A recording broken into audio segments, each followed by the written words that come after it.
Depuis 6 mois, nous avons monté le festival Contrôle K.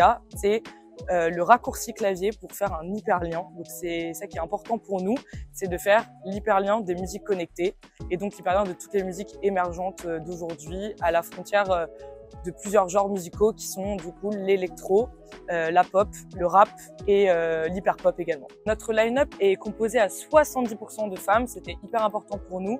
Donc on a 4 femmes, Salomé, Kay de Prodigy, 47 Méo et Lily Castiglioni qui seront présentes, accompagnées de 2 hommes, donc Sunbest qui est notre tête d'affiche et Abel31 qui est un DJ qui sera avec Lily Castiglioni. On a fait un partenariat avec Groover sous forme de tremplin où on a eu 600 candidatures proposées par Groover. On en a retenu 5, puis 1 qu'on a choisi tous ensemble avec l'équipe Contrôle K, qui est donc Six Maz et qui sera notre première partie lors de ce festival. Alors on est au Dog Bay ici ce soir parce que c'est un lieu qui nous permettait d'avoir à la fois une scène qui pouvait accueillir 400 à 500 personnes et aussi un espace pour nos créations, pour les activités annexes, les expositions d'art graphique, d'art 3D qui sont à l'étage.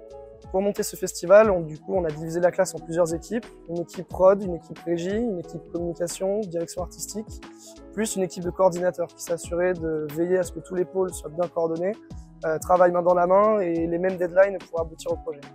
Moi, j'étais dans la direction artistique, donc notre rôle, ça a été de choisir la line-up des artistes, la salle et les activités annexes.